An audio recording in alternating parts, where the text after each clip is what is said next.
One second, welcome back to my channel. आज जो हम क्वेश्चन बनाने जा रहे हैं ये insolvency accounting doctor S M Shukla के बुक का क्वेश्चन नंबर 2 जो हम नहीं बनाए थे। सारा क्वेश्चन मोटामोटी हम अप टू 22-23 तक सब क्वेश्चन ही बना दिए थे। तो ये क्वेश्चन बहुत इंपॉर्टेंट है, छूट गया था या हमको याद नहीं रहा होगा या किसी कारण से नहीं बनाए होंगे, पता नहीं। तो जो भी हो, लेकिन चलिए आज इसको हम लोग बनाए थे ताकि हम लोग पूरा क्वेश्चन ही कंप्लीट कर दें। और जो लोग नए देख रहे हैं, जो इनिशियल प्रेसिडेंस इंसॉल्वेंसी पढ़ने जा रहे हैं, तो लोग को बोलेंगे मेरा पहला वीडियो जरूर देखिए जहाँ हम इंसॉल्वेंसी एक्ट के बारे में बताए थे, इंसॉल्वेंसी अकाउंटिंग में क्या किया जाता है नहीं किया जाता है, सारा कैलकुलेशन लिखे हुए हैं, उसी के आधार पर ये बनेगा। ठीक है, तो क्वेश्चन नंबर 2 जो आपको है, इसमें क्या करना है, स्टेटमेंट ऑफ अफेयर्स नहीं बनाना है, सिर्फ हमको प्रेफरेंशियल क्रेडिटर्स और अनसिक्योर्ड क्रेडिटर्स कैलकुलेट करना है। क्वेश्चन नंबर 4 से पूरा क्वेश्चन है। 3 हम बनाए हुए थे, जिसका रिस्पॉन्स भी हमको अच्छा मिला था, बच्चा लोग को पसंद भी आया था, तो हम उम्मीद करते हैं कि क्वेश्चन पसंद आएगा। चलिए वो स्टार्ट करते हैं। रिक्वेस्ट करेंगे नए हैं तो जरूर सब्सक्राइब कीजिए। देखिए, find out the preferential creditors according to provincial insolvency act and presidency towns act.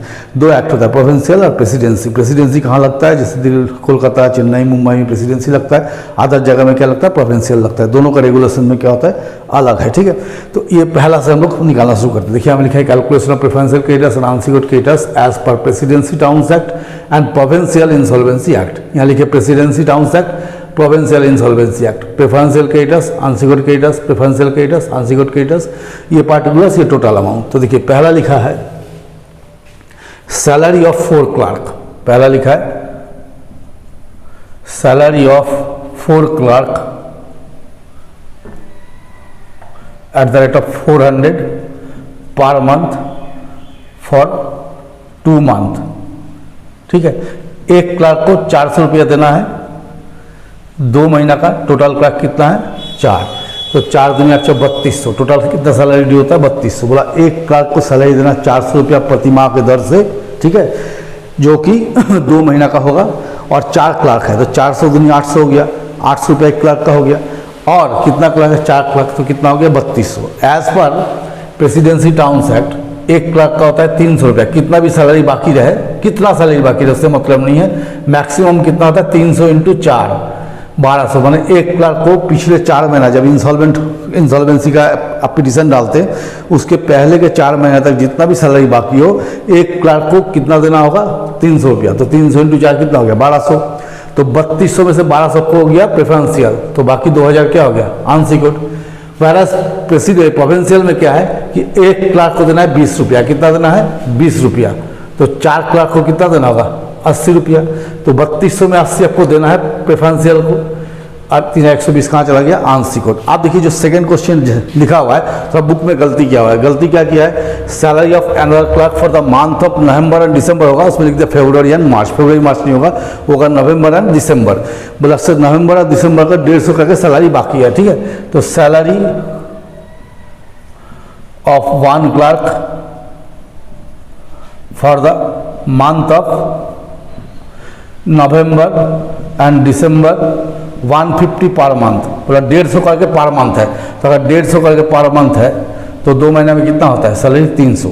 नियम क्या है कि जिस दिन आप इंसॉल्वेंसी का पिटीशन डाल रहे हैं, उसके पिछले 4 महीने तक जो भी सैलरी बाकी होगा, उसमें से एक क्लर्क का मैक्सिमम वो ड्यूज होगा 300 रुपया। ठीक है, तो यह देखिए, हम लोग अगर चलते पीछे में आते हैं, मतलब पीछे आ रहे हैं, अप्रैल में पिटीशन फाइल किया, तो अप्रैल का पीछे क्या होगा, मार्च, फरवरी, जनवरी, दिसंबर, इस 4 महीना के बीच जो सैलरी बाकी होगा, उसमें से कम से कितना देना होगा, कम से कम 300 रुपया।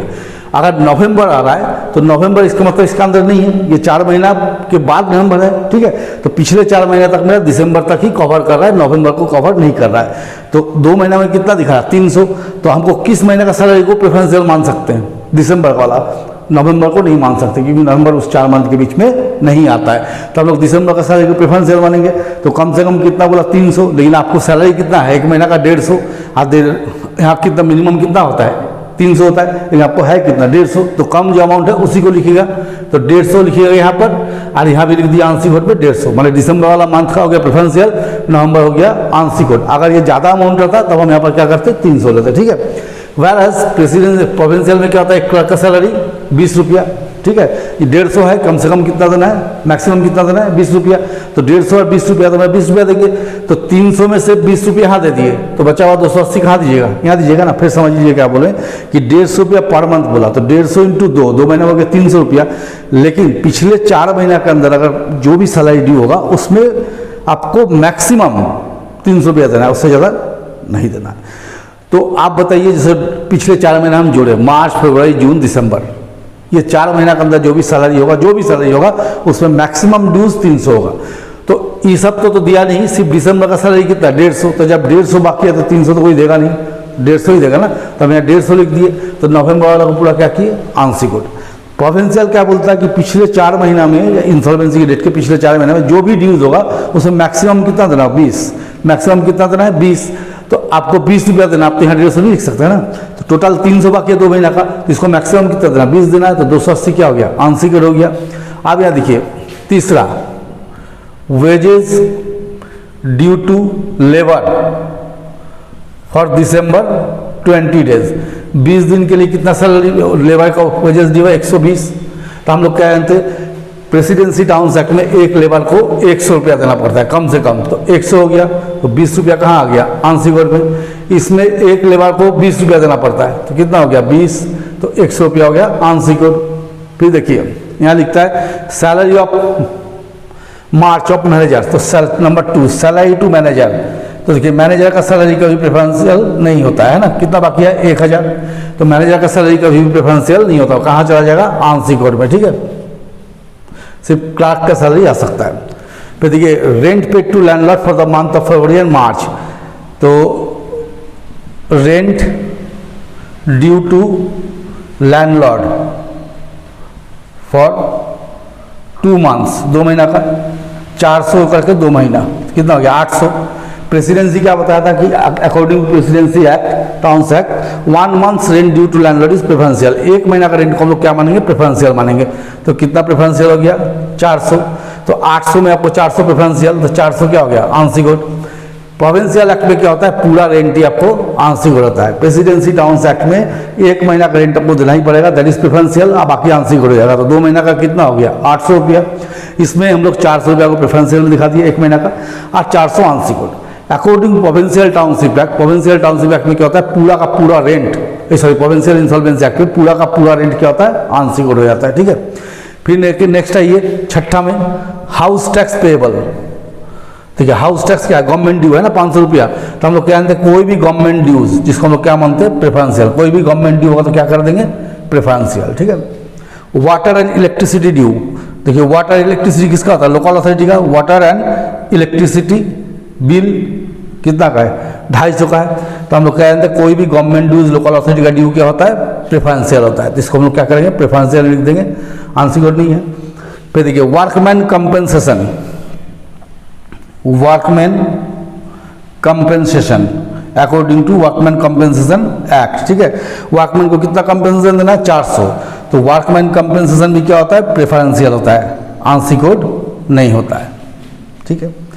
फिर देखिए interest payable on SBI loan, interest on loan of SBI, देखिए इंटरेस्ट कभी भी क्या होता है, सिक्योर्ड नहीं है, बताए प्रेफरेंशियल नहीं होता, हमेशा क्या होता है, अनसिक्योर्ड होता है, ये प्रेफरेंशियल नहीं हो सकता है, ठीक है। जो आदमी लोन का पैसा दे ही नहीं पा रहा है वो इंटरेस्ट कहाँ से देगा, ठीक है, इसलिए क्या होता है, लोन का पैसा, इंटरेस्ट ऑन लोन कभी आपको प्रेफरेंशियल नहीं हो सकता है, क्योंकि पार्टी आपको लोन का पैसा ही नहीं दे पाएगा, तो आंशिक जैसे इंसॉल्वेंट होगा जो मॉर्गेज है उससे कट जाएगा, इसलिए इंटरेस्ट को क्या करते हैं हम लोग, प्रेफरेंशियल नहीं मानते। सेल्स टैक्स, सेल्स टैक्स 3800 और इनकम टैक्स नहीं सर, सेल टैक्स 2500 है, सेल टैक्स 2500 और इनकम टैक्स दिया 3800, तो दोनों ही किसका है, गवर्नमेंट ड्यू है ना, तो दोनों को हम लोग कहाँ लिख देंगे, प्रेफरेंशियल में, इसमें कोई झमेला ही नहीं है, टैक्स वगैरह में कोई झमेला नहीं होता, ठीक है, सीधा सीधी कहाँ लिख देना है, प्रेफरेंशियल में। उसका देखिए लिखा प्राइवेट क्रेडिटर्स 2000,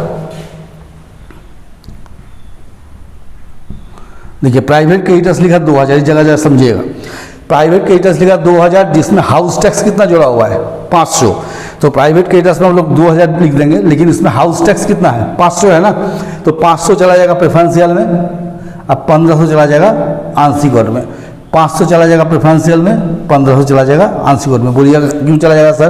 क्योंकि हाउस टैक्स किसका होता है? लोकल अथॉरिटी का ड्यू होता है ना। तो कोई भी लोकल अथॉरिटीज़ का ड्यूज या गवर्नमेंट का ड्यू उसको आप कभी भी देना ही पड़ेगा, इसलिए उसको प्रेफरेंशियल माना जाता है। ठीक है, अब हम लोग टोटल करके देखेंगे क्या हम लोग को मिला कि नहीं मिला। तो चलिए जोड़ के देखते हैं। 3200 आंसर हमको देखना पड़ेगा, 300 100 और इधर नहीं यहाँ ना, 1200 150 100 400 500 250 400 2500 3800 500, ये हो गया 9800। इसका टोटल हो गया 9800 प्रेफरेंशियल हो गया इसका।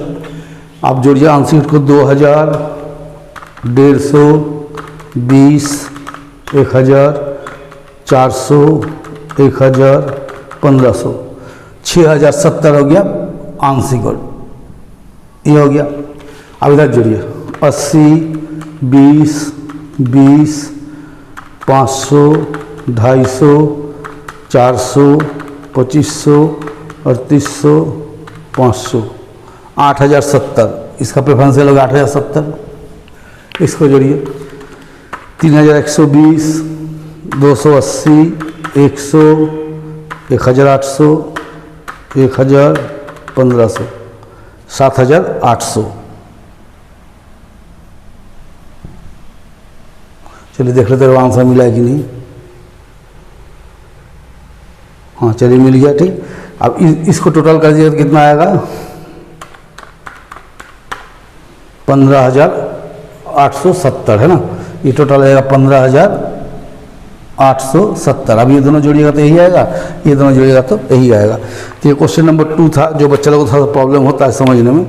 हालांकि इसका एक जगह जैसे क्वेश्चन में देखिएगा बुक में यहाँ पर थोड़ा सा गलती किया हुआ है, पुराना बुक में ठीक था, नया बुक जो एडिशन है उसमें थोड़ा गलती है, इस जगह में थोड़ा गलती आप लोग चेंज कर लीजिएगा ताकि आप लोग समझने में सुविधा हो। ठीक है, तो चलिए आज आप लोग हम बना के दिखा दें क्वेश्चन नंबर 2।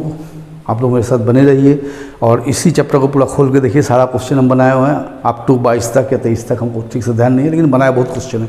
चलिए मेरे साथ बने रहिए, चैनल को शेयर सब्सक्राइब कीजिए और एक लाइक जरूर कीजिए।